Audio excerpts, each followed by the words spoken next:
쭈프라 김프리 쇼! 네, 주프라입니다. 김풀입니다. 자, 오늘 드디어 이 앨범을 꺼내게 됐습니다. 주차장 성비단 1집. 이 앨범이 호명이 되면 저희처럼 할 만한 분들이 정말 많이 계실 것 같아요. 정말 할 얘기들 너무너무 많은 앨범인데요. 제가 조사한 바로 1985년으로 기재를 해놨어요. 근데 우리 김프리님이 테이블 이렇게 가지고 오셔가지고 속지들을 저희가 하나씩 살펴보는데 1집 녹음일이 86년으로 돼 있더라고요. 그러니까요. 그러니까 아마 85년이 잘못된 것 같고 아무리 빠르더라도 86년인 거죠. 그렇죠? 주차장 선교단 앨범은 이 하나로 끝나지 않거든요. 그래서 또 있죠. 다음에 다른 앨범 다룰 때 저희가 정정하도록 하겠습니다. 1981년 제1회 극동방송대회 금상수상 이후에 문화선교라는 타이틀을 걸고 사역을 이어오다가 드디어 완성된 앨범입니다. 한국 CCM의 역사상 가히 최고라고 손꼽아도 뭐라 할 말이 없는, 할 말이 없네요. 예, 손색이 없는 할 말이 없죠. 이후 한국 복음성가계의 음악적인 흐름을 획기적으로 바꾸어서 주도한 그런 시작이라고 할 수 있겠습니다. 그 이름, 나, 너의 쓴자날 등 12개의 트랙으로 이루어져 있는데요. 전곡이 송명희 작사, 최덕신 작곡으로 이루어져 있습니다. 제가 원래 이게 1985년 작품인 줄 알고요. 85년에 발표된 앨범들 이렇게 쭉 찾아놨는데 86년이라 그래서 제가 급히 86년 또 다시 찾으셨어요, 그래서? 다 찾지는 못하고 가요 톱10 5주 연속 1위 곡 몇 곡 찾았는데요. 이 노래 아시죠? 높은 음자리에 바다의 노래. 저 바다의 노래. 그 곡이 이 해더라고요. 이 해의 가장 대표적인 곡인 것 같고요. 이문세의 난 아직 모르잖아요. 그다음에 꿈이여 요거 조용필 허공. 네. 그다음에 최진희 사랑의 미로. 아 이때 트롯이 대세였던 것 같아요. 이런 곡들이 있었던. 이 1집을 이 당시에 들으셨나요? 그러진 않았죠. 85년도면 저 아직 초등학교, 그러니까 저 때는 국민학교 세대인데 아직 졸업하기 전이라 사실 이런 음악 자체를 접하지 못했던 시기예요. 저도 3집까지 한 번에 몰아서 어느 시기에 딱 들었던 것 같아요. 그때 들었던 게 아니라 그만큼 어리다는 거죠. 진짜 그렇죠. 최고의 선배. 저 그때 뭐 이제 막 졌대고. 자, 그러면 주찬양의 음악에 대해서 하나씩 살펴보도록 하겠습니다. 네. 최덕신의 탁월함이 처음으로 빛을 발한 앨범이라고 할 수 있겠죠. 주찬양 성기단 1집이. 여러 가지 이야기들이 좀 있습니다. 저희가 이제 앨범 위주로 다루다 보니까 그 이야기들을 다 할 수는 없거든요. 네. 궁금하신 분들은 제가 나중에 본문에 팟캐스트 링크를 달아놓을게요. 제가 예전에 팟캐스트 CCM 공방에서 주찬양 특집을 한 적이 있거든요. 민호기 목사님의 목소리를 빌어서 저희가 좀 대변했던 이야기도 있고 해서 나중에 아마 3집 같은 경우에 또 다루다 보면 또 다른 이야기 하게 될 것 같아서 그때 좀 얘기하도록 하고 오늘은 음악에 대한 이야기에 좀 집중해서 이야기하도록 하겠습니다. 이전에 들어보지 못했던 새로운 좀 화성과 리듬 이런 것들이 많이 나왔다고 생각이 들었는데요. 예를 들어서 그 이름이 이 앨범에 2가지 버전이 있어요. 남녀가 함께 부른 버전과 마지막 쪽에 가면 남성만 한 게 있고. 네, 그 저는 남성만 불렀던 그 버전을 좋아했거든요. 마지막에 그 이름의 비밀을 하면 비밀 하면서 그 코러스 나오는 게 너무 좋았어요. 그래서 그거 막 따라하고 했던 기억이 나고 오 나의 주를 찬양하리라 그 코드 진행 없었던 그 진행 너무 좋았었던 것 같고 우리가 어떤 곡들은 전주만 딱 들으면 그 곡 하는 곡들이 있잖아요. 그 이름의 전주가 그랬고 나 그리고 동창 이런 곡들 전주를 딱 들으면 개인적으로는 사실은 그 우리의 어두운 눈이의 그렇죠, 전주가 그렇죠. 되게 감동적이거든요. 제 입으로 그 음을 정확히 못 찍겠는데 그거 좀 걸어주세요. 어떻게든 뭐 하여튼 삽입을 그 딱 들으면 싶을 만큼 되게 감동적이거든. 그런 곡들이 너무 많죠. 그리고 지금 잠깐 이름이 나왔지만 동창 이게 당시에 없었던 어떤 전혀 새로운 방식의 마이너 곡이었어요. 너무 좋았거든요. 제가 이때 동창이라는 곡을 처음 듣고 너무 충격을 받았어요. 어떻게 이런 곡을 쓸 수가 있지? 어떻게 이런 곡이 찬양이지? 뭐 이런 거요? 아니요, 그런 것보다 그냥 음악으로서 너무 좋은 거예요. 신선하다. 최덕신 천재인가? 약간 이런 어린 마음에 그런 생각들을 했던 였습니다. 그리고 또 재밌었던 게 하늘이여 바라라 라는 곡이 있고 또 참소경이라는 곡이 있는데요. 이런 곡에서는 남성 중창을 할 때 보통은 우리 일반적인 테너, 베이스 뭐 이런 조합이 있잖아요. 가성으로 불러요. 가성으로 화음을 넣어서 부른다는 게 상상을 못했던 거거든요. 근데 너무 멋지게 해내서 사실 이게 나중에 박종호 1집으로 이어지거든요. 이런 음악적인 포맷이. 그래서 굉장히 재밌었던 그런 곡들이고요. 찬송가에 우리가 단순한 선율로 흐르던 사부 합창을 굉장히 트렌디하면서 그런 세련된 음악으로 바꿔놨다는 데 있어서도 이 주찬영 성교단 1집이 한 역할이 굉장히 크다라고 생각을 합니다. 이미 만들어진 어떤 시에 가사를 음악을 붙이다 보니까 1절, 2절, 3절, 4절 이렇게 반복을 해가야만 했던 그런 곡들이어서 전반적으로 한 곡 한 곡 길이가 굉장히 길어요. 그런 생각 안 드셨어요? 그 사실 저는 쓴 곡이 대부분 이제 좀 예배에 맞춰 쓴 게 많잖아요. 그래서 애초에 작정하고 제가 작사할 때 그렇게 길게 안 써요. 있어봤자 3절, 길어야 3절. 보통은 1, 2절 정도거든요. 1, 2절에 후렴, 있어봤자 뒤에 브릿지 요 정도인데 이제 여기서는 어쨌든 간에 있는 시에다가 붙이시니까 제가 이후에 이 주찬영의 음반들을 들으면서 너무 좋아서 송명희 시인의 시집을 산 적이 있어요. 그래서 그 시 중에 나도 최덕신처럼 거기다 곡을 붙여봐야겠다 막 이래가지고 시도를 해봤던 곡이 몇 곡 있었는데 쉽지가 않더라고요. 그렇죠. 예, 이게 일정한 운율이 아닌 시에다가 뭔가 곡을 붙이니까 그거 자체도 어렵고 길이가 꽤 있는데 이걸 다 써야 되냐 아니면 잘라먹고 부분만 써야 되냐 이게 너무 힘들더라고요.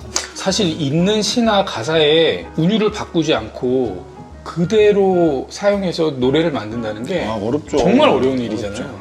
근데 거의 시를 훼손하지 않았다 그러더라고요. 원래 그 글을 훼손하지 않고 했다는데 큰 의의가 있는 것 같습니다. 근데 아무튼 1집은 개인적으로 너무 좋아하는 앨범이긴 하지만 상대적으로 한 곡 한 곡의 길이가 상당히 길어요. 그러다가 울다 지쳐 잠이 들듯이 지쳐서 잠들었던 그런 기억도 나고 아무튼 너무 좋은 앨범들이었습니다. 그러면 저희가 가사를 한번 살펴보려고 하는데요. 네. 사실 주찬양 1집이 탄생하는 데 있어서 결정적인 역할을 한 분이 한 분 계셨으니 그분의 성함이 바로 송명희 시인입니다.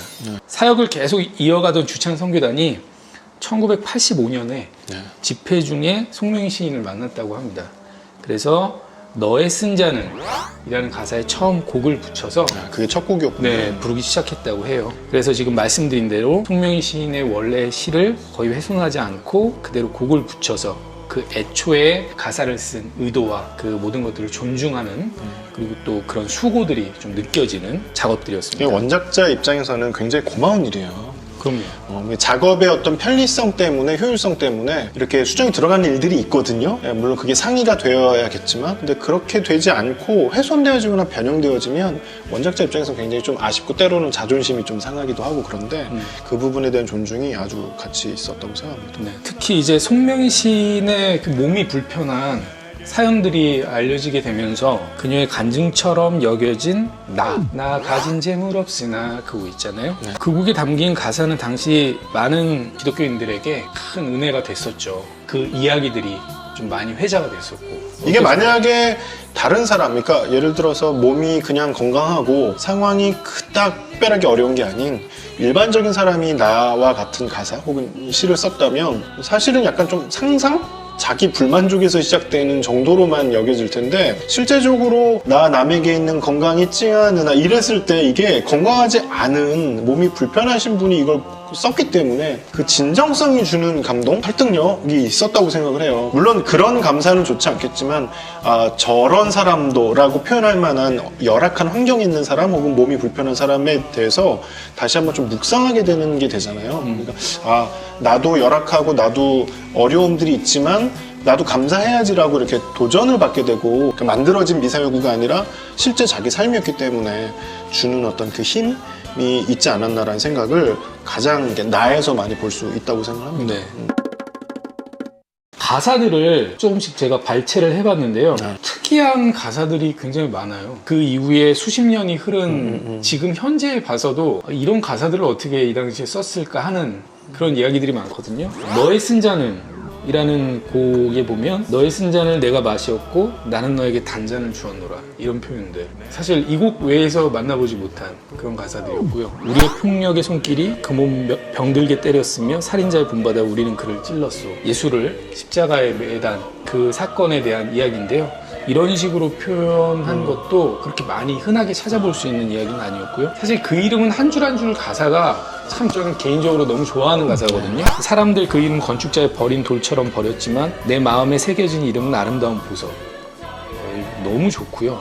그리고 또 동참 같은 경우에 동참이란 단어를 이 곡 외에 또 이렇게 많이 사용하지 않았죠.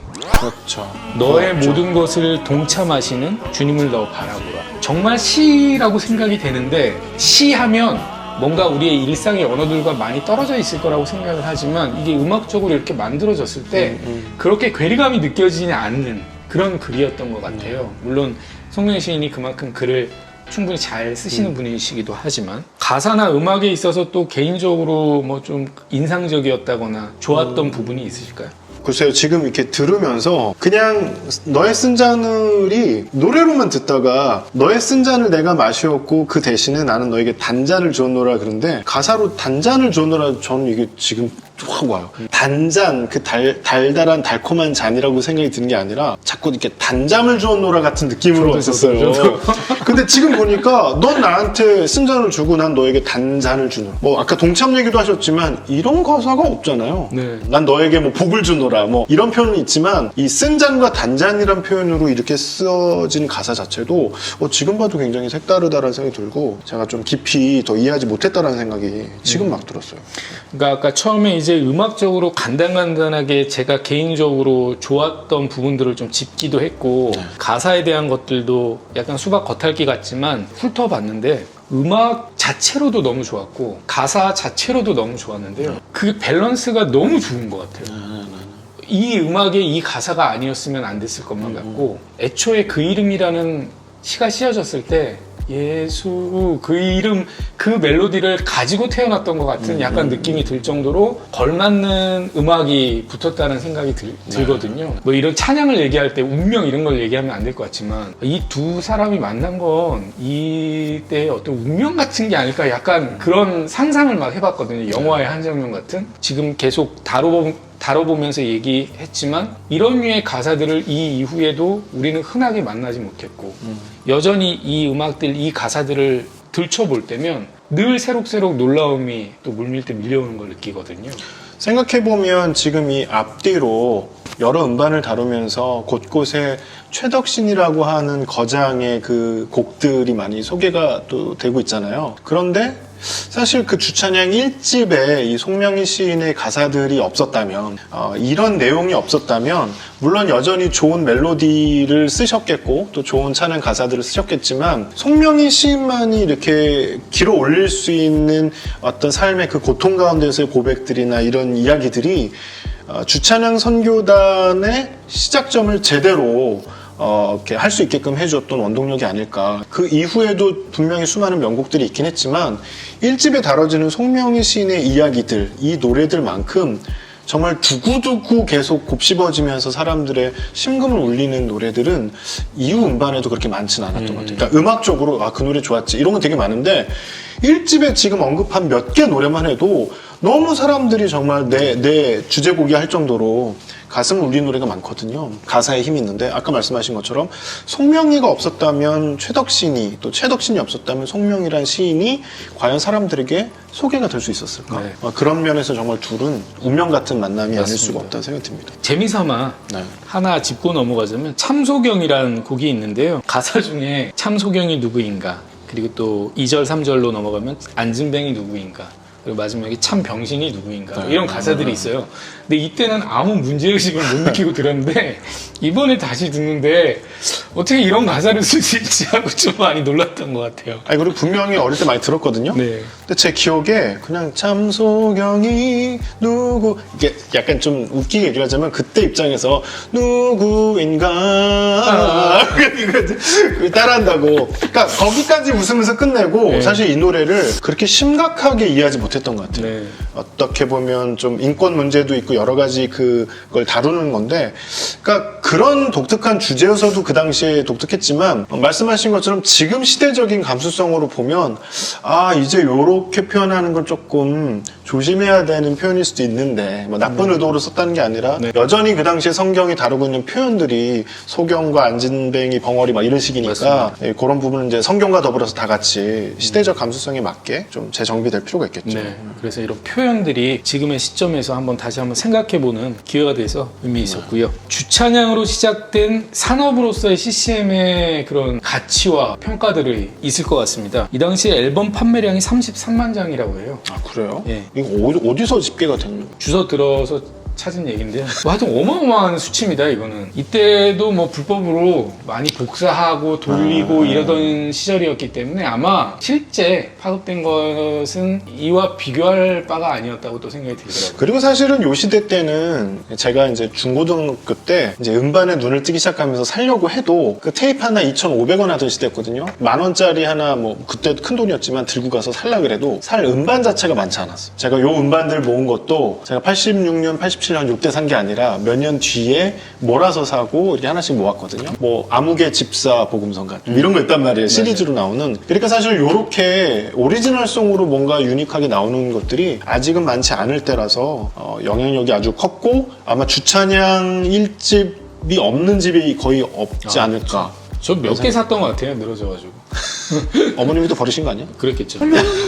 이게 여기 이렇게 1집부터 지금 10집까지 있죠. 네, 여기 원래 하나가 더 있는데. 이렇게 그동안 모아두셨던 게 오늘 이렇게 빛을 발하네요. 그러네요. 이게 안 버리고 버릴까 말까 하다가. 그리고 뭐 전에도 저희가 뭐 옹기장이 때도 그렇고 악보 갖고 왔었지만 악보 한번 보여주시죠. 네, 악보. 이 당시에 이 테이프 말고도 이렇게 악보가. 이런 악보가 사실 유행이었어요. 네. 그래서 많은 팀들이 발매와 함께 꼭 악보집을 같이 이렇게 발매했던. 자, 이거 옛날에 진짜. 자, 아무튼 긴 시간 여러 차례 변화를 겪으면서 개인적으로는 좀 아쉬운 마감을 했다라고 생각이 들긴 하지만 이후 수년 동안 또 계속 이어졌던 이 주찬양의 열풍은 80년대, 90년대 끝이 없었고요. 한국 기독교 음악 전체에 있어서 이 주찬 선교단이 끼쳤던 여러모로의 역할들과 그 가치는 지금 다시 생각해봐도 정말 어마어마했다라고 생각이 듭니다. 이게 사실 1, 20분 남짓으로 끝날 얘기가 아닌데요. 아니죠. 저희 마음이 지금 그렇게 지금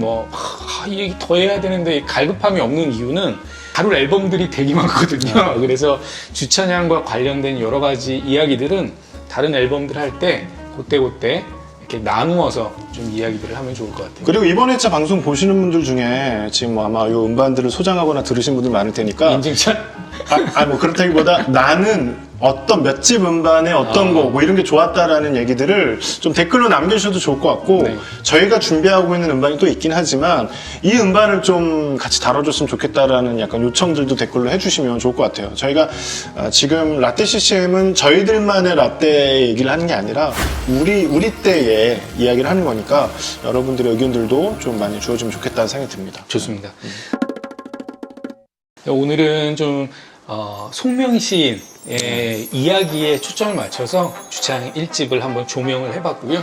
다음에 또 주찬양 다른 앨범들을 이야기하면서 또 연관된 이야기들 같이 해보도록 하고, 그러면 다음에 주찬양 3집을 혹시 하게 되면 요 색깔의 옷을 입고 오시나요? 그 색깔이 얼굴이 돼서 오겠습니다. 파랗게 질려서. 그러면 이렇게 약간 좀 너무 겉핥게 한 것 같지만 또 다음을 위해서 저희 또 준비해서 더 좋은 이야기로 같이 한번 모시도록 하겠습니다. 수고하셨습니다. 수고하셨습니다. 쭈프라 김프리 쇼! 자, 이거 옛날에 진짜 색색별로 꼽아놓고 참 뿌듯해했는데. 이게 지금 뭐 테이프도 그렇고 요게 옛날 디자인이거든요. 네, 맞습니다. 근데 중간에 한번 리뉴얼이 됐어요. 예쁘게 바뀌긴 했는데 뭔가 이 커버가 주는 느낌이 좀 아니어서 옛날 사람이라 그런지 옷 색깔이랑 좀 비슷한 것 같고요.